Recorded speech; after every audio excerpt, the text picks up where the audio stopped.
Jina la Yesu litukuzwe sana. Bwana Yesu asifiwe. Nina furaha siku ya leo kuzungumza na wewe na pia kukutana na wewe katika kipindi hiki ambacho ninajua ya kwamba kitakuwa cha baraka sana katika maisha yako na pia katika vizazi vijavyo.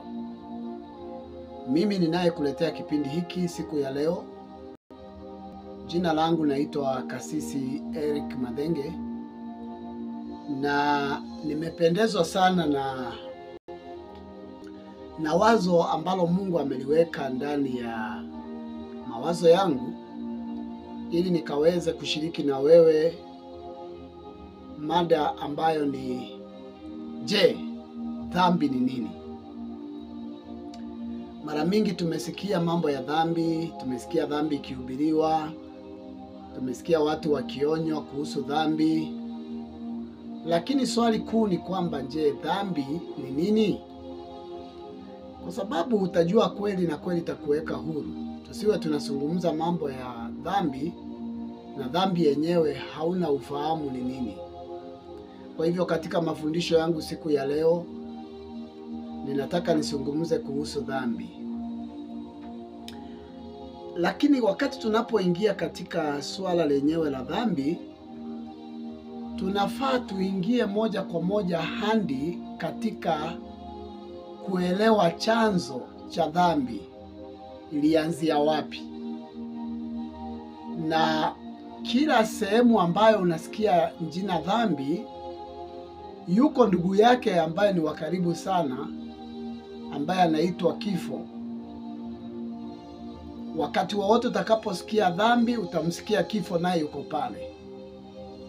So ninapozungumza kuhusu dhambi, nataka pia nifafanue kuna uhusiano gani kati ya dhambi na kifo, ili ukaelewa ya kwamba kuna consequences ambazo zinaambatana na dhambi, na ndiposa kifo kinatajwa. Kwa hivyo tunapozungumza mambo ya dhambi, kwanza hebu tuingie katika mwanzo, mahali dhambi ilionekana mara ya kwanza, na tutaendelea na masomo kadhaa. Ningetaka kabla sijafafanua sana kuhusu dhambi, mtazamaji wangu, ukaweze kuelewa maneno machache, na hivyo nitakupeleka kwa kipindi kifupi, na nitakuwa na somo 1, 2, 3, 4, 5 ninapokuelezea dhambi ni nini.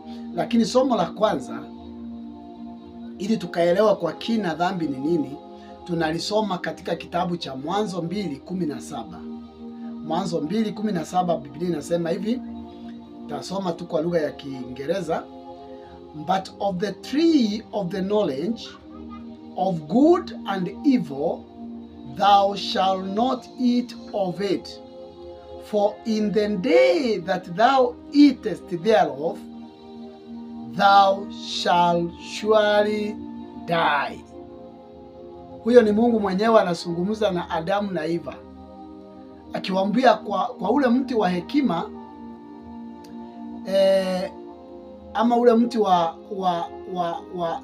the tree of knowledge, ule mti wa ufahamu ule, msije mkala tunda lake, maana hakika siku mtakayokula tunda kutoka kwa huo mti, hakika mtakufa. Huyo ni Mungu anazungumzia Adamu na Eva. Lakini pia tukitazama katika kitabu cha Warumi 6:23, Warumi 6:23 inasema, for the wages of sin is death, but the gift of God is eternal life in Christ Jesus. Yani zawadi ya dhambi ni kifo, lakini pia zawadi ya Mungu ni uzima wa milele ndani ya Kristo Yesu. The wages, malipo ya dhambi ni kifo. Dhambi, kifo. Tunaelewana? Zawadi ama malipo ya dhambi, kifo. Lakini zawadi ya Mungu ni uzima wa milele ndani ya Kristo Yesu. Kwa hivyo tunasikia dhambi imetajwa. So tunaendelea kujiuliza hii dhambi ndio nini sasa? Tukiangalia katika kitabu cha Ezekieli 18:20, Biblia inasema kila nafsi itendayo dhambi hakika itakufa. Kila nafsi itendayo dhambi hakika itakufa. Haya, uovu wa mwana hautahesabiwa baba, wala uovu wa baba hautahesabiwa mwana. Unyoofu wa mtu utakaa na huyo mtu, na uovu wa mtu utahesabiwa uovu wa huyo mtu. Kwa hivyo hapa kila nafsi itendayo dhambi itakufa. Kwa hivyo sasa tunaendelea kujiuliza, je, dhambi ni nini? Wakorintho wa kwanza 15:56, Biblia inasema the sting of death is sin and the strength of sin is the law. The sting of death is sin. Yani uchungu wa mauti ni dhambi. Uchungu wa mauti ni dhambi. Yani tunapoangalia hizi haya zote tunaona kuna kitu kinajirundia: dhambi, kifo, dhambi, kifo. Swali kuu letu leo ni je, dhambi ndio nini?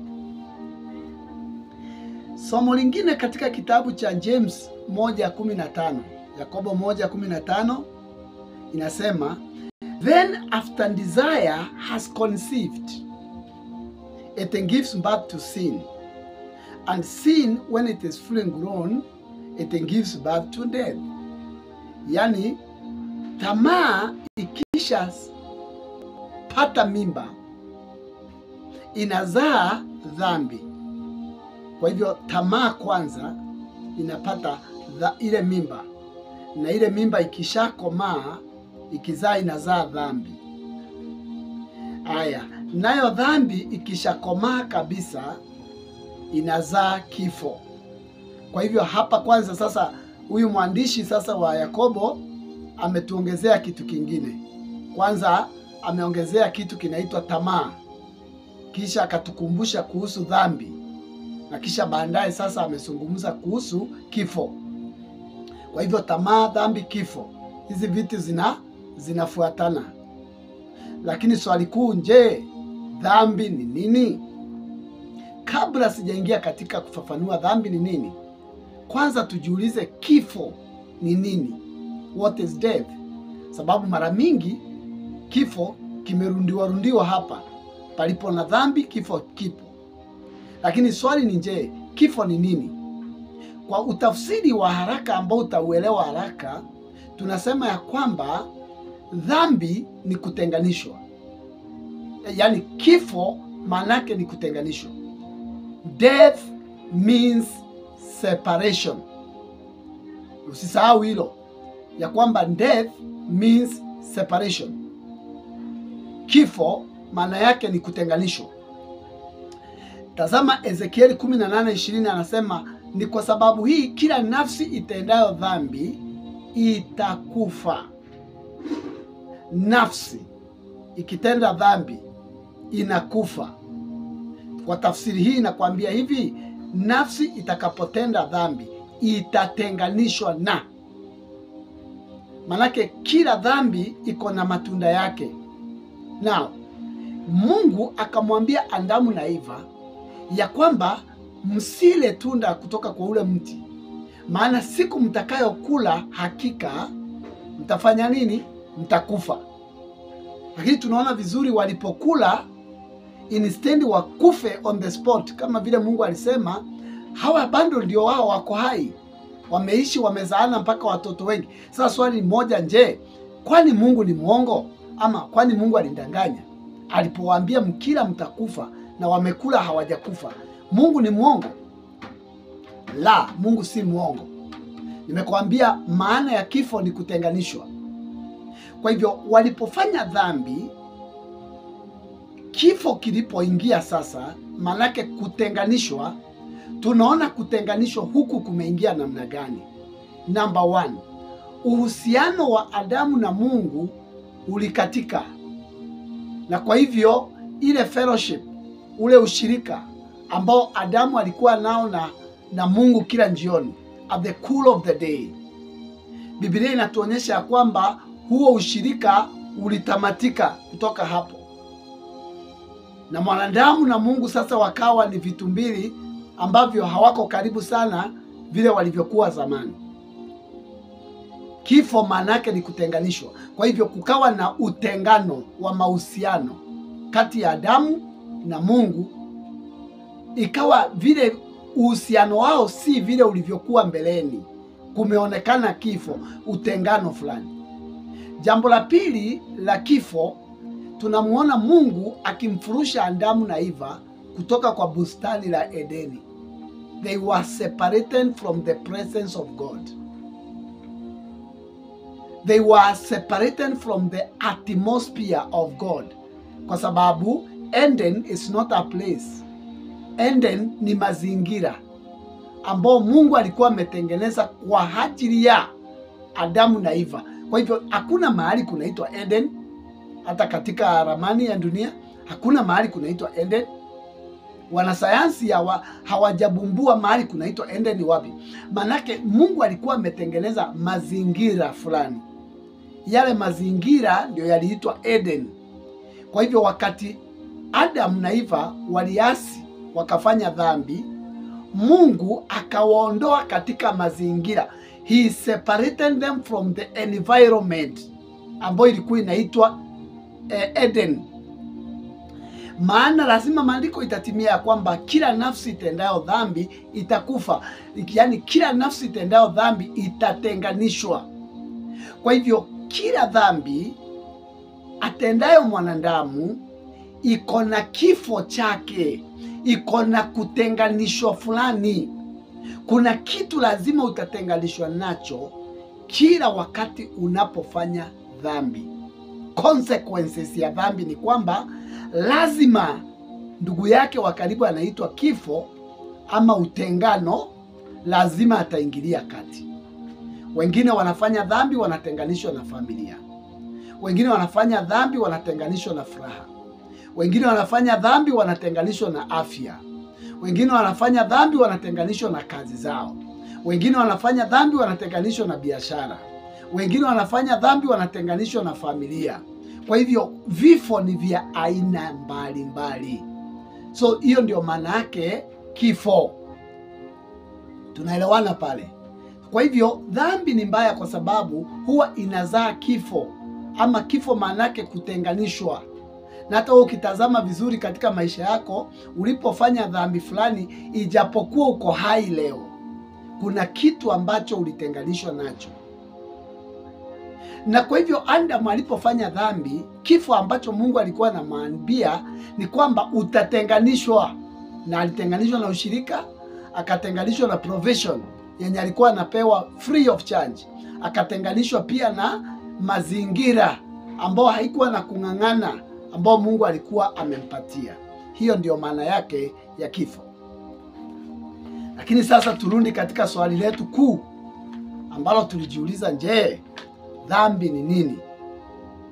Na mimi katika mafundisho haya ya dhambi, ningelitaka hapo mbele kidogo, ninapoendelea na hii mafundisho, nikimaliza kuzungumzia dhambi, nitazungumzia pia kuhusu uasi, na baadaye nitazungumza kuhusu uovu, kwa sababu yote iko katika Biblia.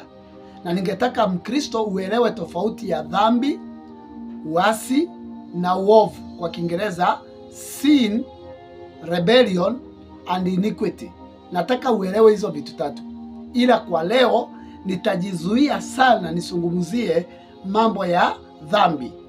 Siku nyingine basi katika mkanda mwingine nitazungumzia kuhusu uasi. Na siku nyingine pia nitazungumzia kuhusu uovu. Sasa dhambi ni nini?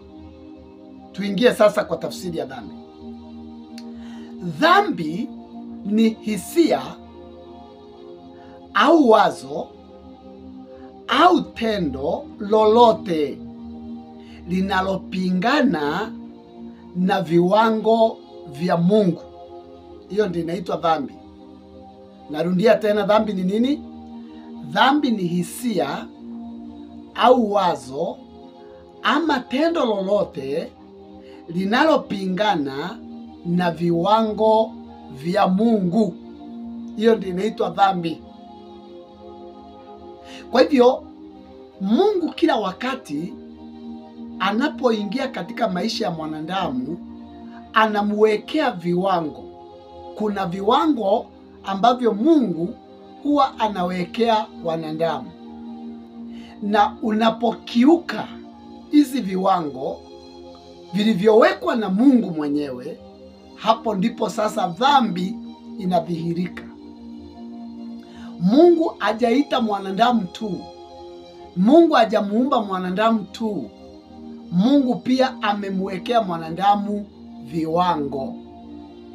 Sasa lazima uelewe viwango vya Mungu ni vipi, na viwango vingine ni vya kimaumbile, viwango vingine ni vya matendo na hisia na taratibu za kuishi, zingine mpaka ni nature peke yake inakufundisha, haijaandikwa kwa Biblia zingine. Kuna viwango vya kimwanadamu vya kimaumbile ambavyo lazima sharti uzifuatilie. Ukivunja ama ukikiuka zile viwango, basi unafanya dhambi. Kwa mfano, Mungu amemwekea Adamu na Eva viwango vya tabia. Akawaambia, katika taratibu zenu za kukula ninawawekea kiwango, kuleni chochote kilichoko ndani ya bustani, lakini kiwango ninachowawekea ni kwamba sharti moja, msije mkala kutoka kwa ule mti.